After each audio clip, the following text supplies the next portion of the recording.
demikian kita pada pagi hari ini, alangkah baiknya kita berdoa. Berdoa mulai.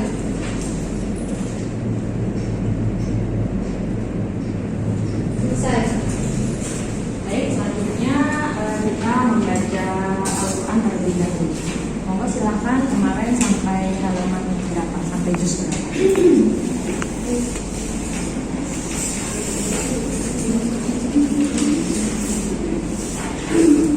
Yuk, ini boleh dibacakan.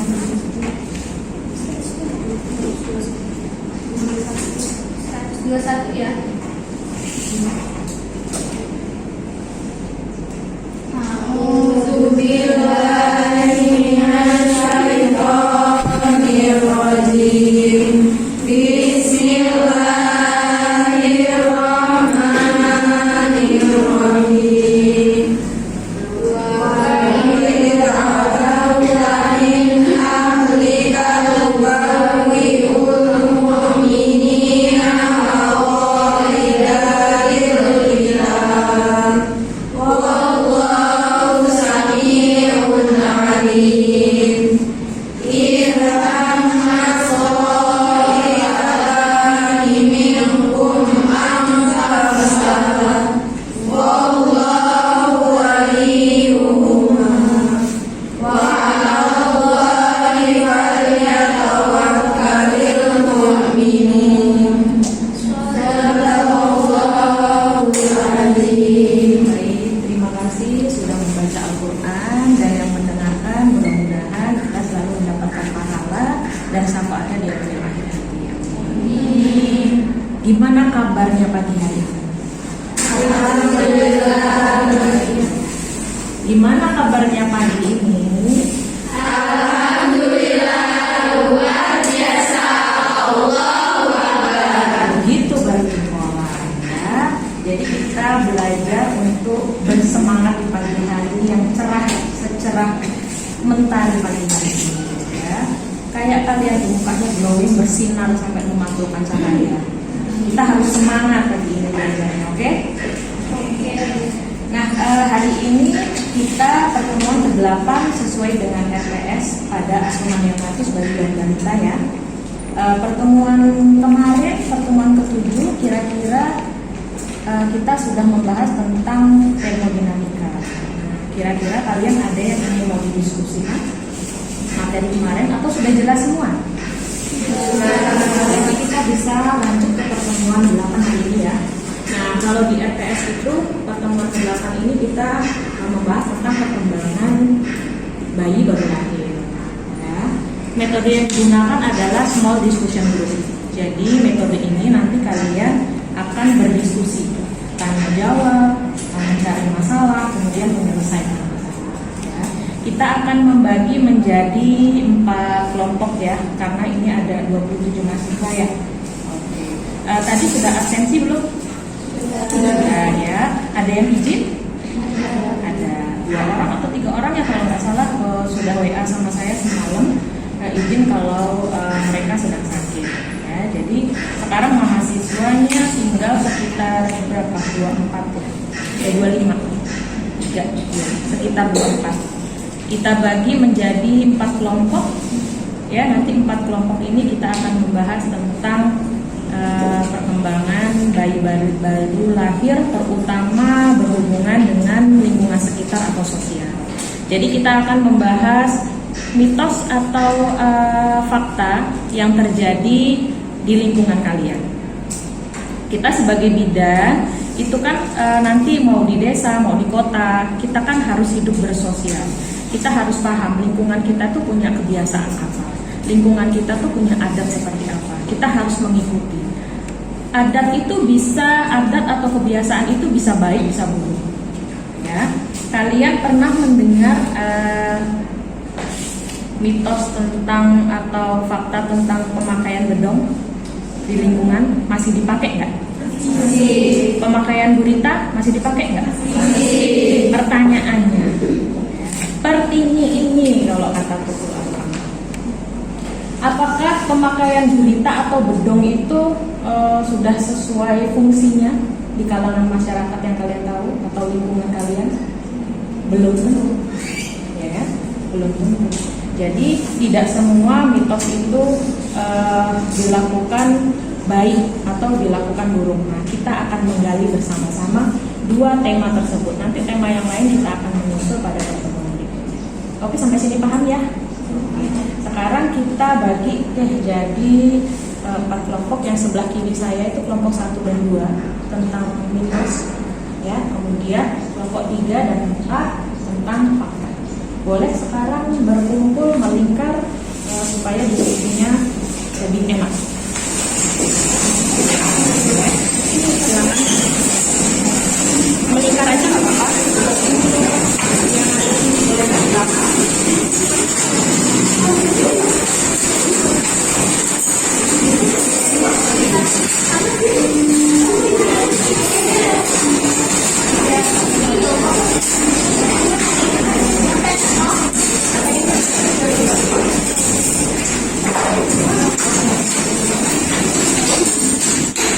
Oke, sudah siap ya. Di sini nanti saya akan menjelaskan bagaimana mekanisme kita diskusi ya. Jadi nanti kelompok 1 dan kelompok 2 silahkan mencari sumber informasi terkait mitos bedong, kemudian mitos pemakaian gurita.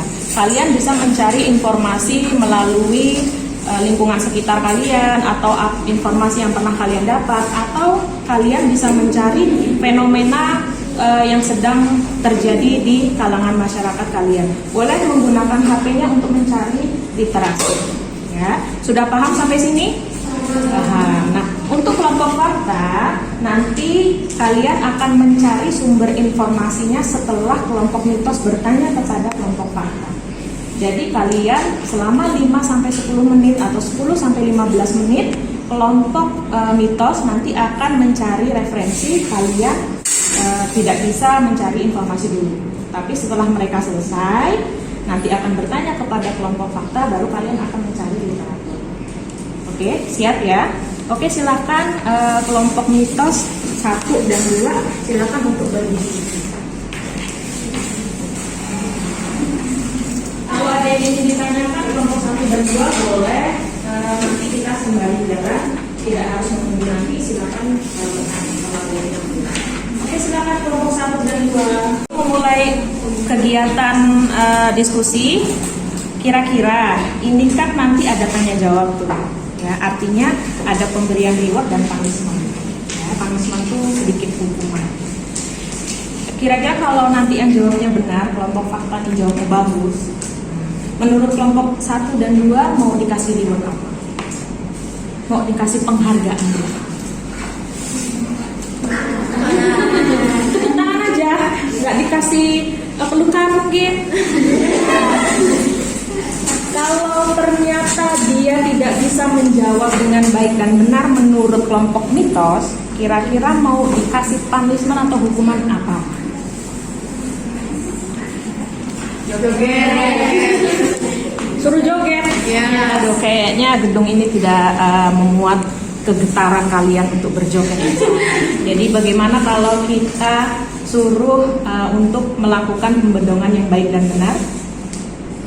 Oke, sepakat ya?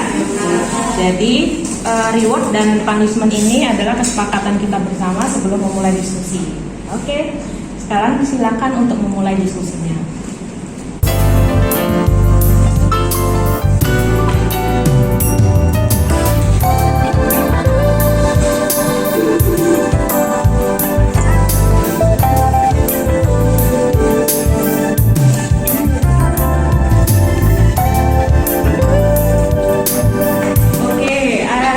Sini kelompok 2 atau kelompok 1 ada yang mau didiskusikan. Kita sudah melalui 5 menit pertama, sudah mendapatkan mitos-mitos atau hal-hal yang terjadi di masyarakat. Sudah? Oke. Kelompok 1 sudah?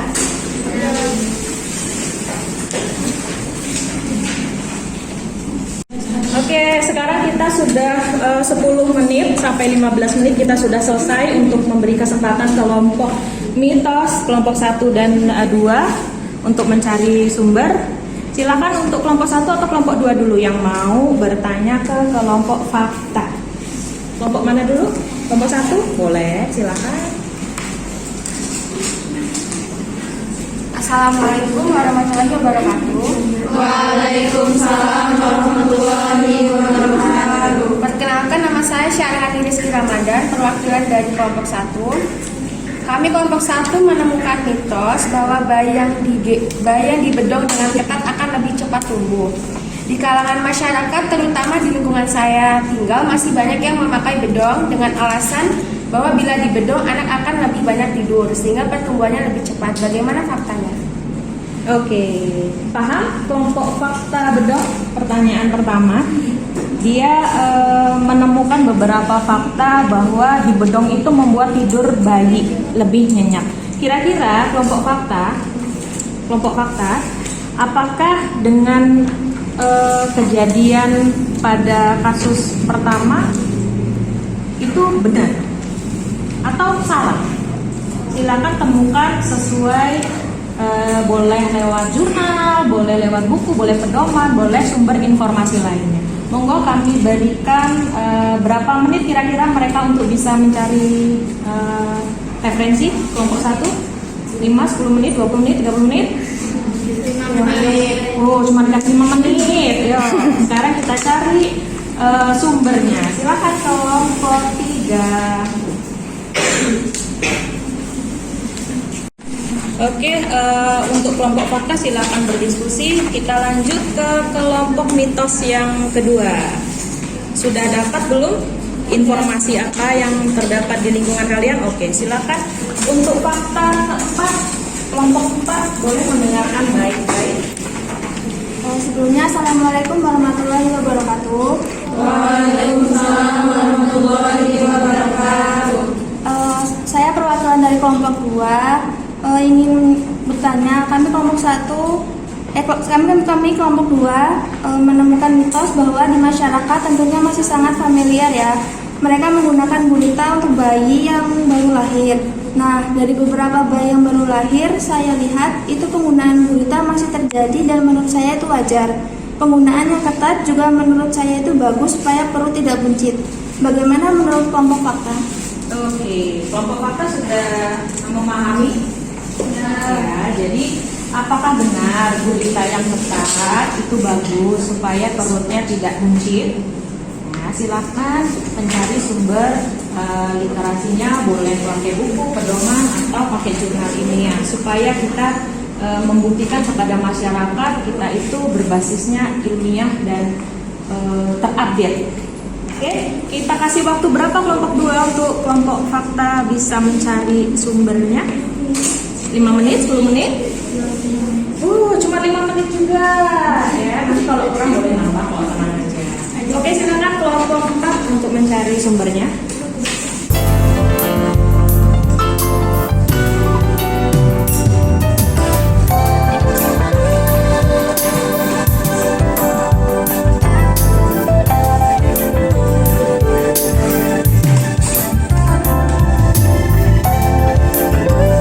Kita sudah melewati 10 menit. Berikutnya untuk kelompok 4 sudah siap ya? Kelompok 4, kelompok 3, kelompok fakta.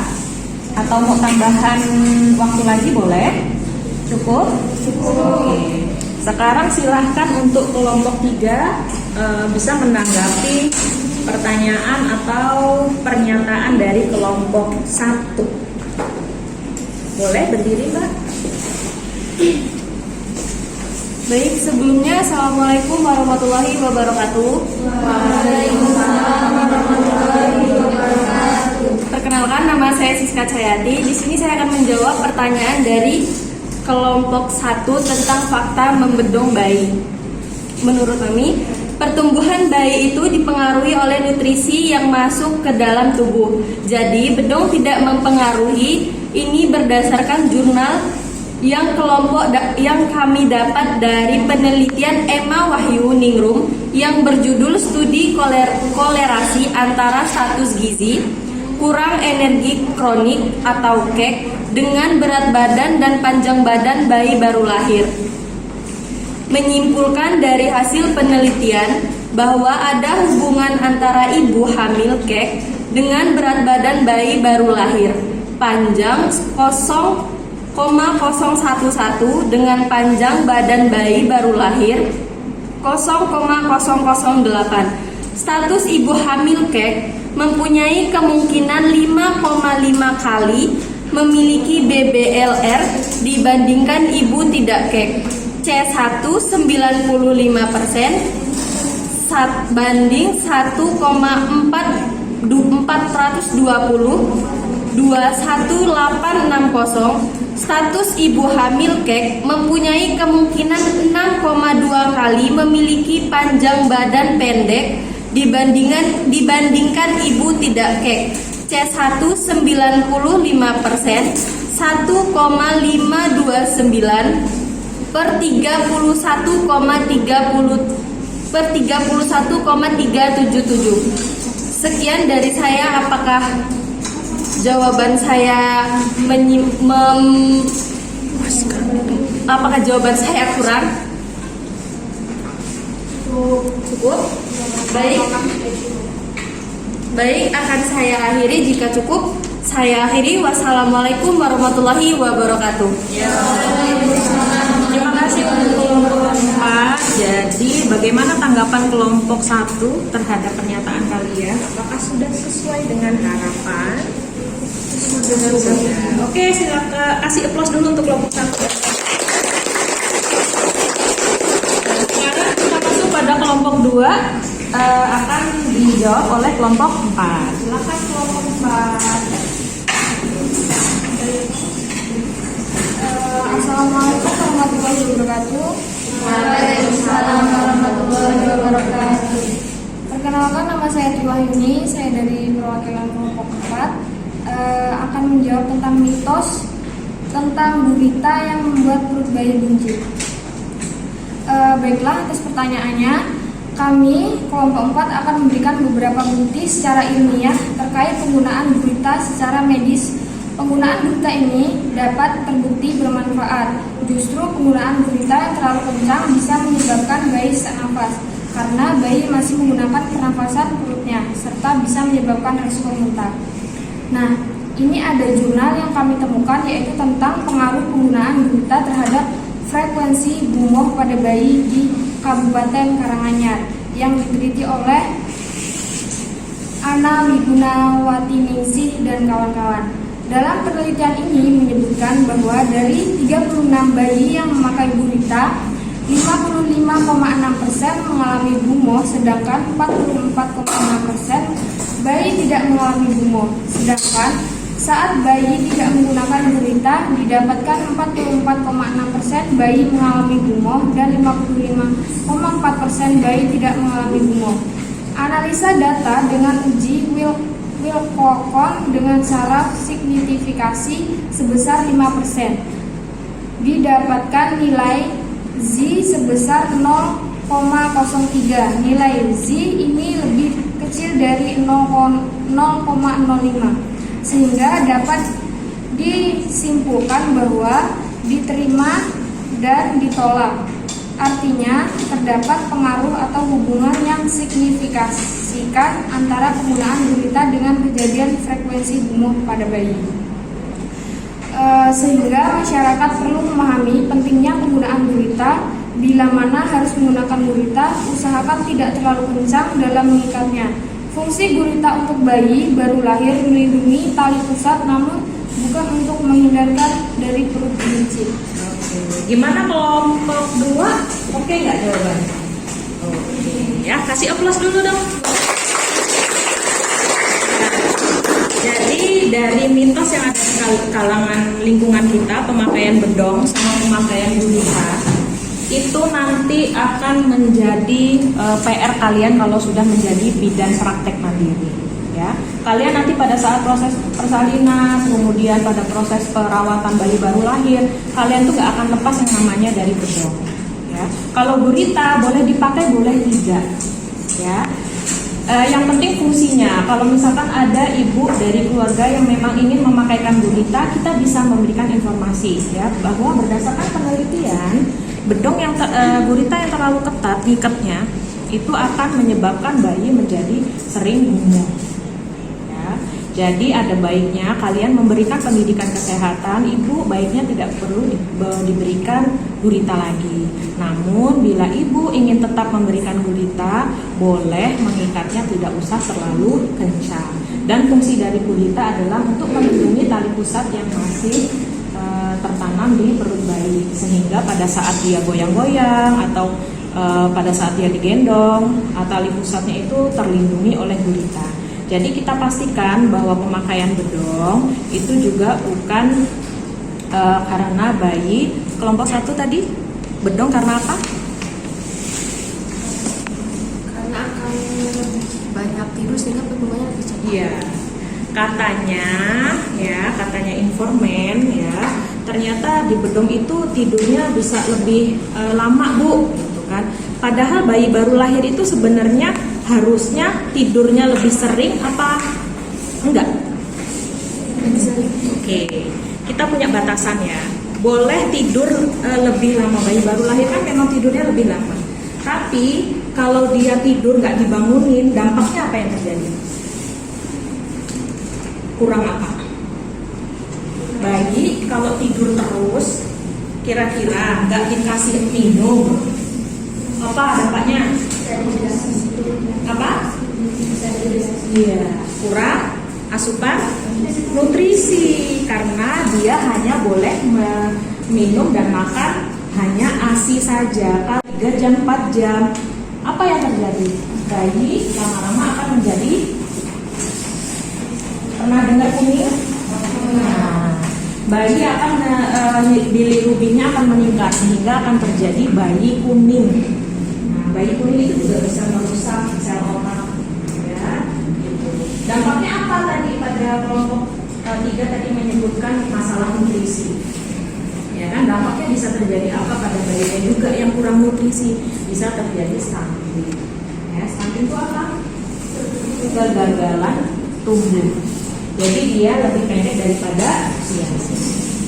Ya, jadi sudah paham ya sampai sini ya betapa pentingnya kita pendidikan kesehatan, informasi yang diberikan kepada pasien itu harus sedetail itu.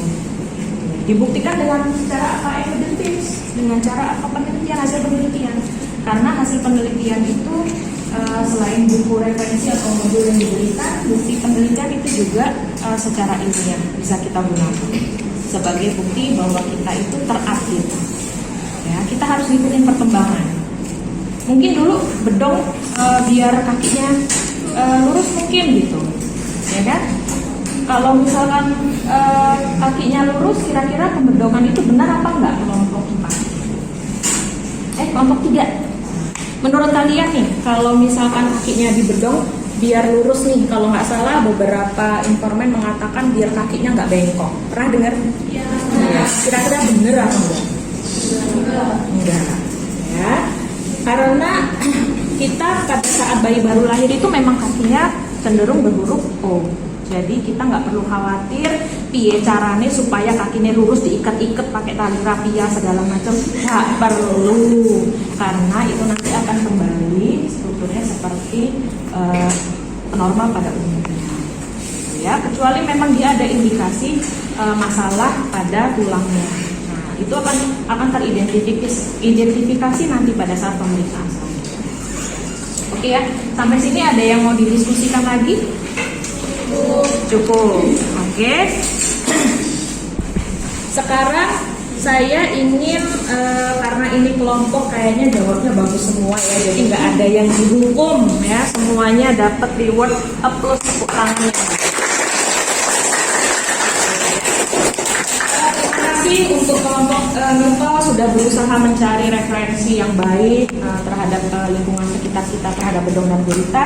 Terima kasih juga untuk kelompok 3 dan 4 sudah mencari literatur yang baik dan benar terhadap jawaban kelompok 1 dan 2. Sekarang ada nggak yang mau coba praktek cara membedong yang baik dan benar? Ada yang mau coba? Ya, 1 orang dulu. Ada yang mau coba? Kita coba belajar cara membedong yang baik dan benar. Masukin dulu bajunya, Nak. Ini guritanya dulu, Nak. Ingat ya, fungsi gurita mengikatnya tidak terlalu kencang. Ini ada tali pusatnya. Tali pusatnya harusnya di mana? Nah, diangkat gini. Ditaruh ini kan alat kelaminnya kalau dia kena kencing, nanti dia tali pusatnya jadi basah. Jadi kita harus mengangkatnya. Nah, kemudian kita mulai mengikatnya. Ikatnya kencang apa enggak? Nah.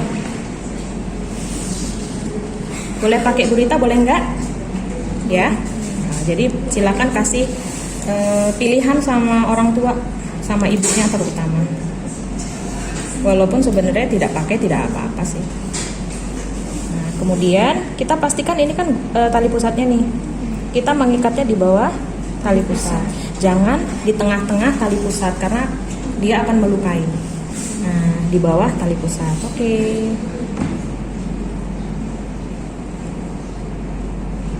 Ini.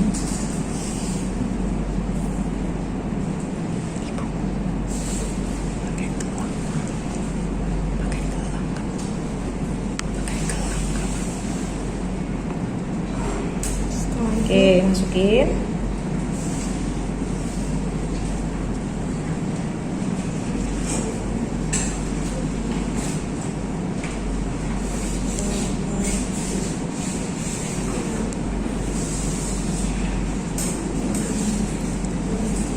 Celananya. Talinya, tali popok itu biasanya di atas apa di bawah tali pusat? Di bawah tali pusat. Karena kalau di atas tali pusat, ketika dia molet, itu kan dia bisa turun, bisa melukai tali pusat.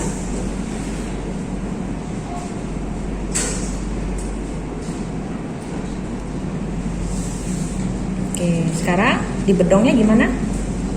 Oke, ya, dimiringkan, miringkan.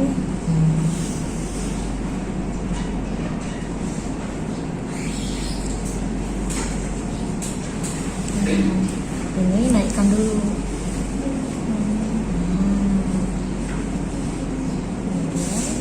Baru dimiringkan, nggak usah diangkat dong. Oke, ya. Nah, jadi kita melakukan mulai, silakan duduk. Terima kasih ya. Jadi pada saat kita melakukan pembedongan, kaki itu fungsinya tidak kita kayak zaman dulu. Kalau zaman dulu kan gini ya. Terus diginiin terus diikat gitu ya sampai lurus. Sekarang mah enggak ya. Pada saat kita melakukan pembedongan, kita bisa ini dinaikkan ke atas dan ini longgar. Jadi kaki bayi bebas untuk melakukan pergerakan tetapi tetap hangat. Jadi fungsi bedong ini bukan untuk supaya bayi itu lurus tangannya, kakinya enggak, tapi supaya dia hangat karena bayi baru lahir rentan kedinginan. Oke, cukup seperti ini selesai. Jadi besok kalau kalian mau bedong, misalkan mau ditali di sininya boleh, tapi hanya mengikat seadanya aja, bukan berarti harus diikat kencang supaya kakinya lurus. Ya, karena tadi sudah dibuktikan secara ilmiah ternyata tidak ada pengaruh. Ya, justru malah dia pengaruhnya dia bisa merusak bagian panggul. Ya, kalau kaki bayi itu kan bengkoknya kayak gini ya, Bu ya. Ya, kaki bayi itu kan gini ya. Kalau misalkan kita paksa untuk dia lurus, kira-kira bagian panggul sini cedera nggak? Ya, jadi hati-hati, betul. Jadi tidak boleh sembarangan melakukan pembedongan terlalu ketat. Gurita juga seperti yang dijelaskan tadi. Kalau mengikat jangan terlalu kencang, karena fungsinya hanya melindungi bagian tali pusar dan kehangatan. Gitu. Jadi kalian harus tahu dulu fungsi bedong dan gurita. Oke, sampai sini ada pertanyaan? Cukup. Oke. Nah, sekarang Kak Ibu mau tanya, kita evaluasi ulang ya dari kegiatan metode diskusi tadi. Kira-kira ada yang belum jelas Kak? Dari kelompok 1, 2, 3, dan 4 mungkin? Cukup jelas? Cukup jelas. Sekarang saya mau ulang kira-kira bedong sama gurita masih harus dilakukan dengan ketat atau enggak? Enggak. Ya, jadi kalian nanti kalau sudah menjadi bidan, silakan lakukan pendidikan kesehatan, silakan melakukan informasi berupa konseling dengan baik dan benar pada Ibu Nifas. yang sudah melahirkan bayi. Oke, sampai sini. Bila ada hal-hal yang ingin ditanyakan lebih lanjut, boleh nanti di pertemuan selanjutnya. Saya akhiri. Wabillahi taufiq wal hidayah. Wassalamualaikum warahmatullahi wabarakatuh. Terima kasih.